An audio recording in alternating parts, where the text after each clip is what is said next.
నమస్తే, welcome to our channel. నేను ఆదిత్య. గత 2 రోజులుగా కురుస్తున్న ఎడతెరిపి లేకుండా కురుస్తున్న భారీ వర్షాలకు ఏపీ అతలాకుతలం అవుతున్న సంగతి మనందరికీ తెలుస్తూనే ఉంది. ఇక కొన్ని గ్రామాలకైతే రాకపోకలు కూడా కట్ అయిపోయాయి అండ్ కొన్ని వాహనాలు కూడా రోడ్ల మీద నిలిచిపోయాయి. ఇక కొన్ని గ్రామాలకైతే బాహ్య ప్రపంచంతో సంబంధాలు కూడా తెగిపోయాయని తెలుస్తూ ఉంది.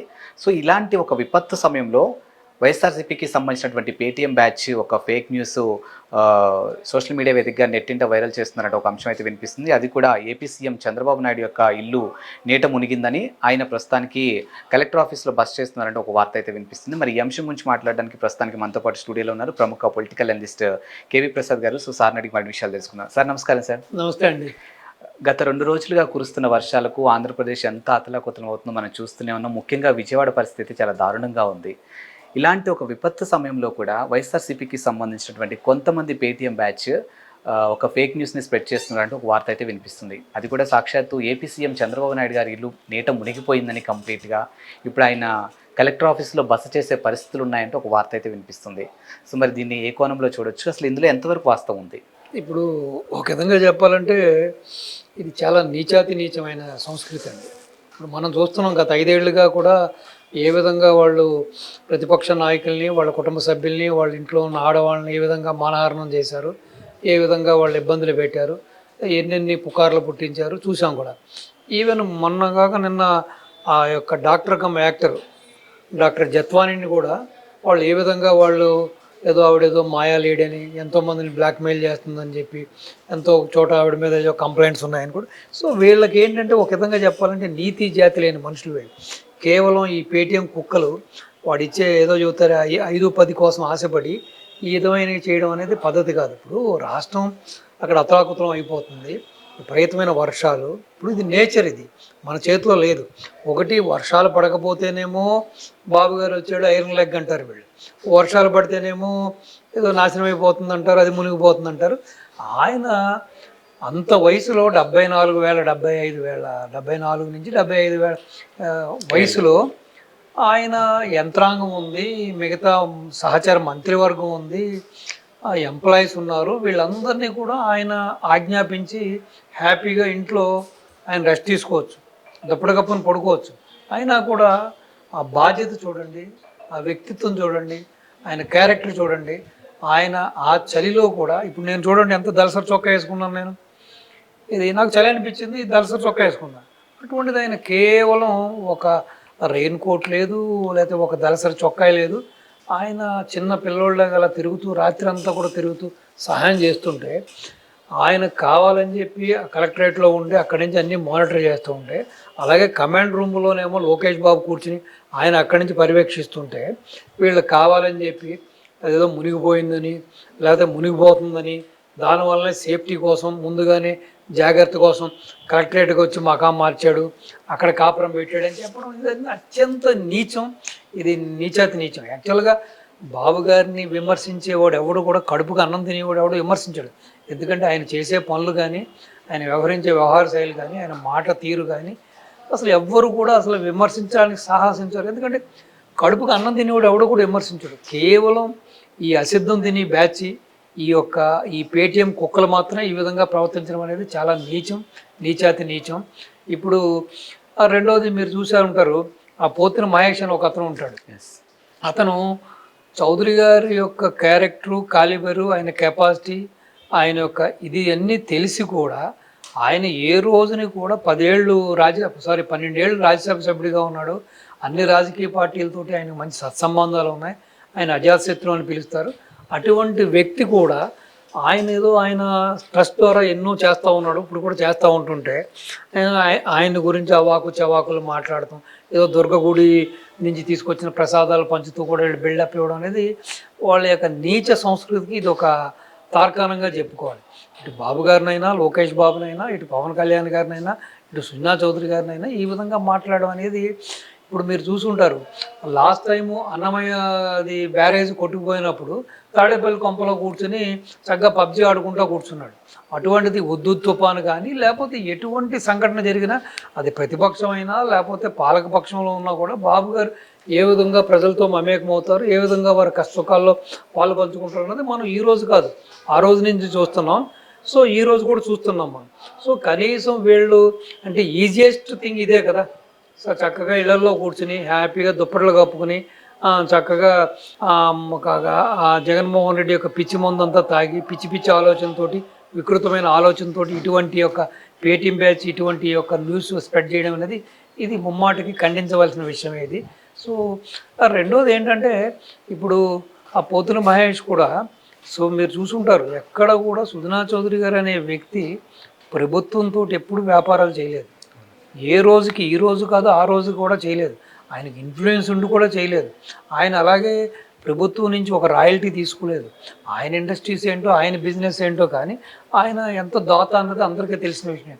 ఆయన ఈ చేతికి ఇచ్చింది ఈ చేతికి కూడా తెలియకుండా ఆయన దాతృత్వం చేస్తాడు.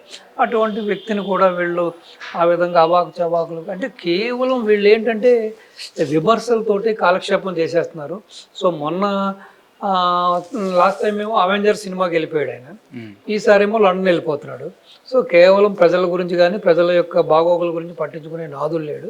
కేవలం ఇటువంటి బురద చల్లడం, అమరావతి మునిగిపోయిందని చెప్పడం, అది మునిగిపోయిందని చెప్పి జనాల్ని భయభ్రాంతులు చెప్పి సో ఒక విధంగా చెప్పాలంటే ఏదో పార్టీలో ఎవడో ఒకడు సైకో ఉంటాడేమో కానీ బహుశా మరి ఈ సైకోయిజం అనేది ఈ అక్రమ సంబంధాలు ఈ అక్రమ మార్గాన్ని సంపాదించుకోవడం అనేది ప్రతి వాడికి కూడా ఒక భూషణంగా మారిపోయింది. అంటే ప్రతిదీ కూడా అటువంటి వ్యక్తులనే మరి ఏరి కోరి మరి జగన్మోహన్ రెడ్డి సెలెక్ట్ చేసుకుంటాడు ఏంటో తెలియదు. కానీ ఈవెన్ సోషల్ మీడియాలో ఉన్న వీళ్ళు కూడా ఆ విధంగా ప్రవర్తిస్తున్నారు. మీరు తీసుకుంటే నిన్నగాక మనం చూసాం ఆ ఇంటూరి రవికిరణ్ అన్న అతను ఒకతను అరెస్ట్ చేశారు మళ్ళీ బెయిల్ మీద. అంటే వీళ్ళ గవర్నమెంట్ ఉన్న తేడా చూడండి.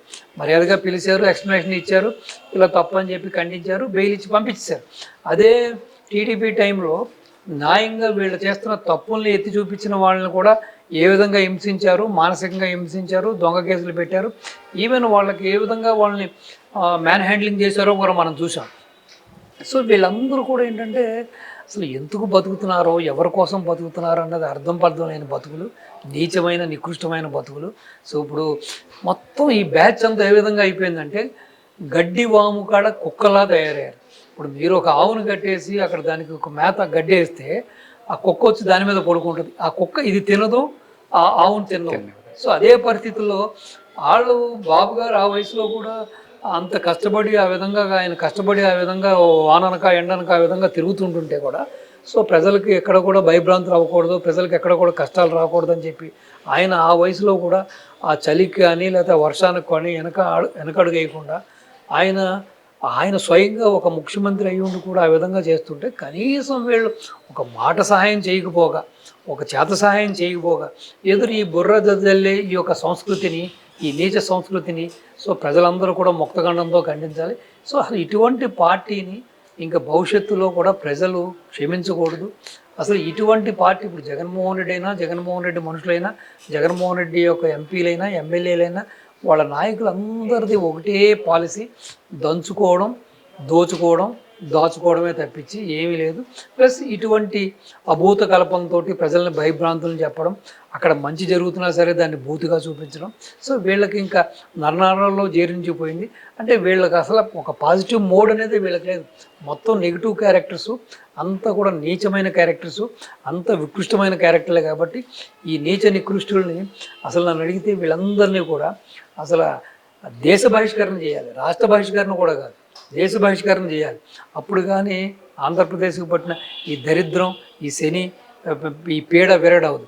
ఎందుకంటే మీరు చూశారు కదా, ఇప్పుడు ప్రతి వాళ్ళని కూడా ఈ విధంగానే మాట్లాడి ప్రతి దానికి కూడా ఈ విధంగానే ఆ శల్య సారథ్యం చేస్తూ, ఆ శకుని పనులు చేస్తూ ఈ విధంగానే ఒక ఆడ మగ కాని విధంగా వీళ్ళు ప్రవర్తించడం అనేది ఇది మన్నించరాని ఇది ఒక నేరం ఇది. సో ఇప్పటికైనా సరే ఇది కేవలం వాళ్ళవుతే మారండి, కేవలం ప్రజలే మారాలి, ప్రజలే వీళ్ళని పూర్తిగా రాజకీయంగా భూస్థాపితం చేయాలి. అప్పటి వరకు ఈ వికృత చేష్టలు, ఈ వేషాలు వీళ్ళని కొనసాగిస్తూ ఉంటారు. సో ఏదేమైనా ప్రభుత్వం కూడా వీళ్ళ మీద కొంచెం కఠినంగానే వ్యవహరించాలి. ఈ సాఫ్ట్ కార్నర్గా కాకుండా అవసరమైతే తీసుకొచ్చి ఒక కోటింగ్ కేసు పంపిస్తేనే మంచిది అనిపిస్తుంది నాకు. సో ఆ వయసులో పోనీ ఆయన అంత కష్టపడుతుంటే పోనీ మీకు అప్రిషియేట్ చేసే మంచి మనసు, పెద్ద మనసు లేకపోతే కాముగా ఉండండి. సో కాముగా ఉండిపోండి. సో ఇంకా ఆ వయసులో ఆయన అంత కష్టపడుతుంటే కూడా ఆయన విమర్శించడం, లేనిపోని అనే ఆరోపణలు చేయడం అనేది ఇది సబబు కాదు. ఏదేమైనా కూడా ఇది కేవలం ఆంధ్ర ప్రజానీకం చేతిలోనే ఉంది. ఆ పార్టీని పూర్తిగా భూస్థాపితం చేస్తే కానీ ఆంధ్రాకు పట్టిన దరిద్రము, ఆంధ్రాకు పట్టిన శని విరగడవదు. సో కాబట్టి ఈ చర్యల్ని మాత్రం ప్రతి వాళ్ళు ముక్తఖండంతో ఖండించాలి.